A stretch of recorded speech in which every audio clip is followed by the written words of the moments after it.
Hello, everybody, and welcome to episode 65 of Therapy Thoughts with Lindsay. And as it has been for, I don't know, almost a year now, Randy Cash is there through computer land. Hey, over there. Hey, what's up? How's it going with you today? It's going fantastic. How's it going with you over there? It is good. It's going pretty good. I'm trying not to freeze to death in my little recording studio. I got to Nice. figure out the whole temperature gauging in this room, but it's all good. I like how it's coming together. Yay. Yay. All right. So guess what we're still talking about? What are we still talking about? Not assessments, because I know if I ask if you've done the assessments, you're going to tell me no. So all you can do is just look at the camera and laugh. Nobody can hear that, Randy. Nobody can hear your laughter if you don't make a noise. Do what? See it. You can see it. I can see it. They can't see it. Yeah, they can. Now they can't. So for those of you listening, just imagine in that moment, Randy laughed. No, so we started off a couple weeks ago giving a good overview of the 4 agreements. And so last week we talked about what it means to be impeccable with your words. This idea of, are you saying what you mean? Are you meaning what you say? And are you making sure that you're using your words in a direction to build others up, not tear them down? Now, I want to remind you all that this does not mean if you're in an argument or a discussion with your significant other that you don't have a right to voice things that bother you or that maybe aren't your favorite thing, but there is a healthy way to do that. And just spewing venom at each other doesn't get us very far, okay?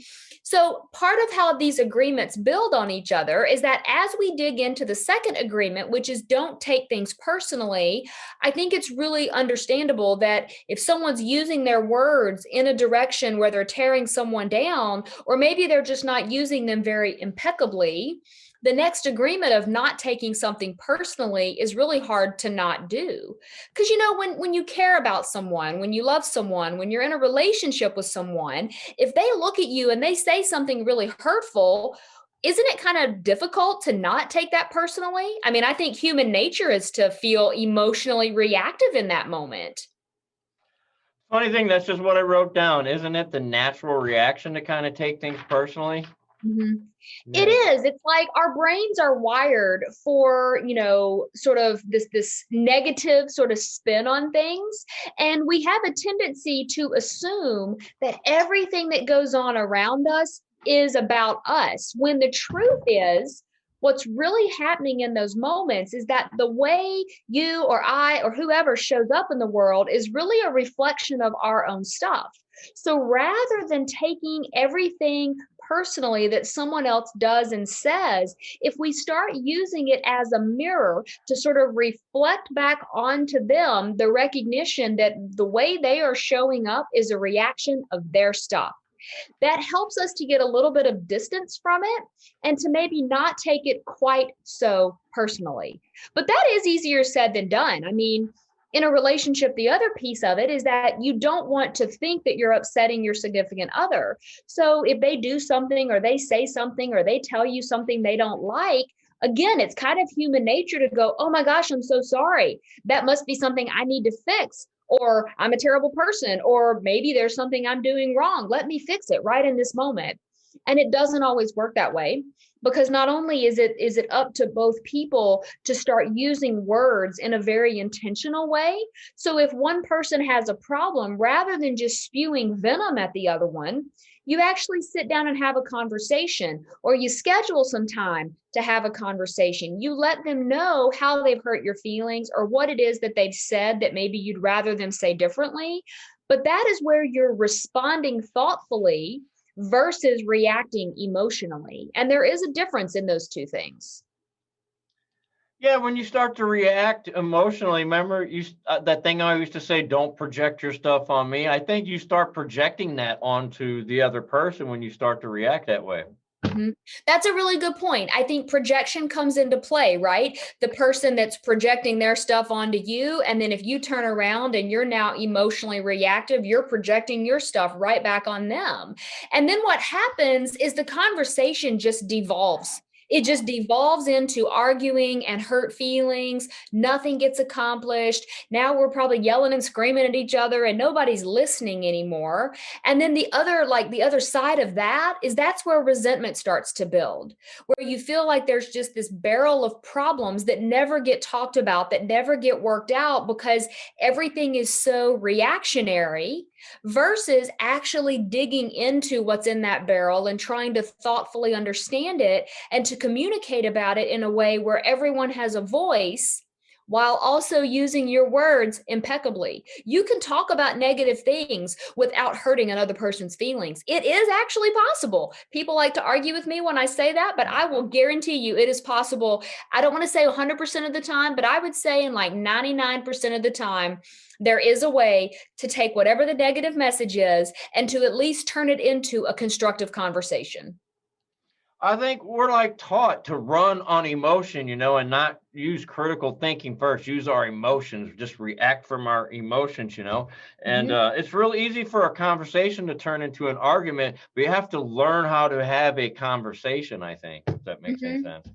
Yeah, it taps into that concept of courageous conversation, this idea that it's possible for us to show up and be authentic and be vulnerable and really share how we feel on a deep level with our significant other. But with that comes a certain amount of risk and emotional exposure, to use the words of Brene Brown, because you're basically looking at someone and saying, hey, I love you a whole lot, and I'm giving you the power to really hurt me, And it's kind of an interesting concept to sort of play that out in the mind, to recognize, wow, I am giving someone else in this world power to have, some effect on my emotions, some feeling, or excuse me, some ability to affect my feelings.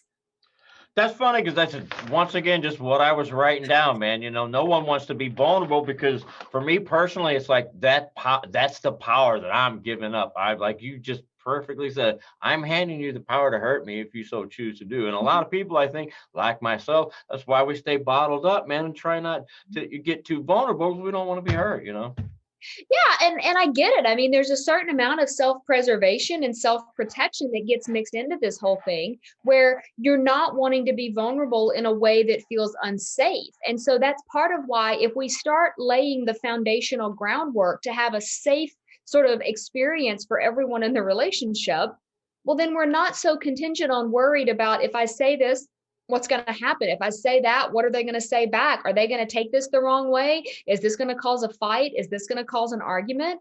And so that's the reason when I start working with an individual or a couple that has some questions about relationship stuff, these are the types of things that we start with, because it's so important to lay that foundation, or else everything else is kind of getting built on top of a really faulty foundation.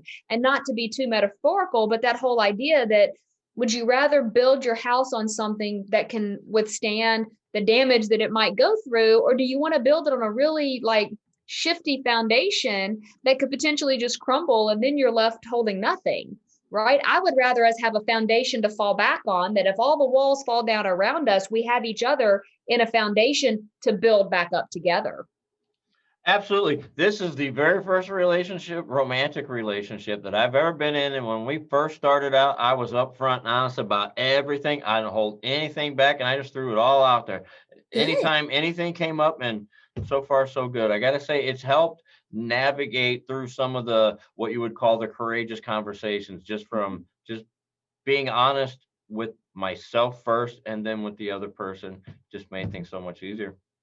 I think that's awesome, because I think what happens a lot of times in early stages of a relationship, and I hear this from people, if I hear it once a day, I hear it 7,000 times a day. Well, what if I tell them how I really feel? Then they're not going to want to be with me. And my argument back is, then they don't want to be with you, because if they know the truth of who you are and they don't want to be with that, you shouldn't have to water yourself down or beg someone to want to be with you as you actually are. But if you spend a lot of time hiding the parts of your truth that really make up who you are, if you intentionally try and keep things from that other person, when that inevitably comes to the surface, it's going to cause some problems. Now, that doesn't mean it's the end of a relationship when it causes a problem, but why make it that much more complicated? And I've had people say, well, I don't want to be alone forever. I don't want to, basically count everything out before it even gets a chance to start because I feel lonely. I feel alone. I don't like that feeling. And I totally understand that. But just because you don't want to be alone is not enough reason to water who you are down so that someone can, quote, tolerate you. Because it was that old saying, like, if you can't take me at my worst, you don't deserve me at my best, whatever that saying is or that quote is.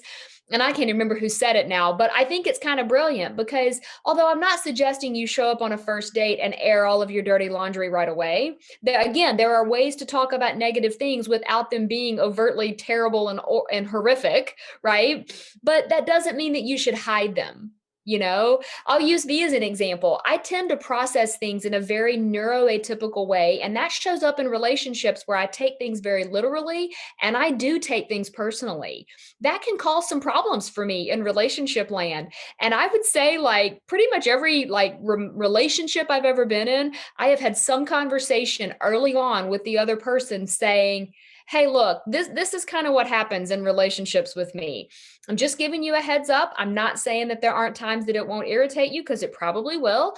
But if I tell you now, then in the future, when we have a disagreement, I can go, okay, wait, I think I'm doing that thing where I'm processing things a little differently than you are.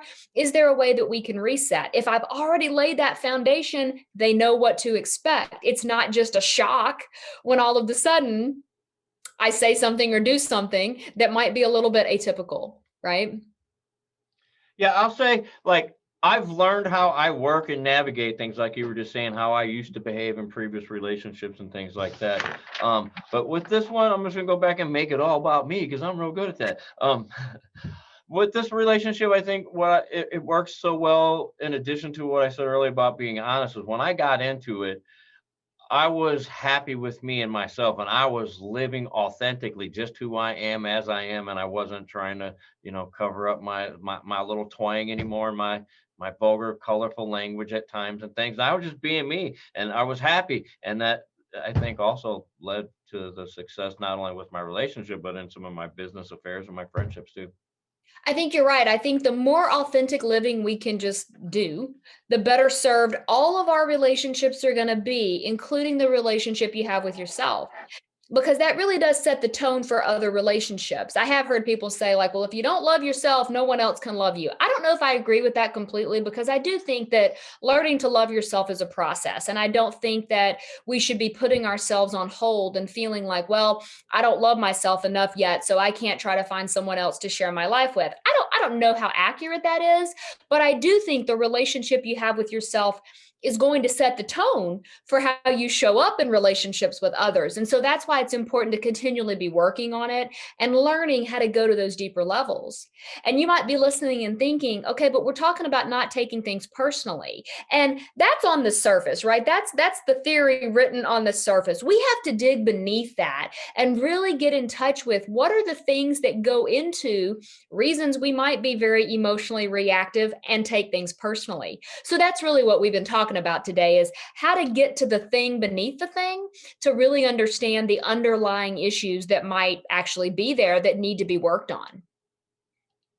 Well, my underlying issues are being worked on the Instagrams at R Cash Comedy, because that's how I roll, man. Oh my goodness, you're cracking me up tonight, Mr. Cash. All right. Well, yes, you can follow Randy at rcash comedy on Instagram. If you do want to follow along with what I've got going on, you can go to lindsaywalden.com. There are links to past episodes of the podcast, as well as all of the blog posts that you can read more about these issues that we talk about in written form if you would like. If you would rather follow along on social media, you can find me on Facebook at Lindsay Walden Consulting. On Pinterest, it's Therapy Thoughts. On both Instagram and TikTok, it's at This Is Lindsay Walden. And recently I've joined Clubhouse. My handle over there is lindsay.walden. I do hope that you will follow along in some of those areas. Make sure, if you haven't subscribed to the iTunes podcast yet, that you go ahead and do that. Grateful to all of you that are leaving reviews, and I want to continue being able to answer all of your questions. Until next week, please keep living your best life and building that relationship of your dreams, and we will be back next week with more.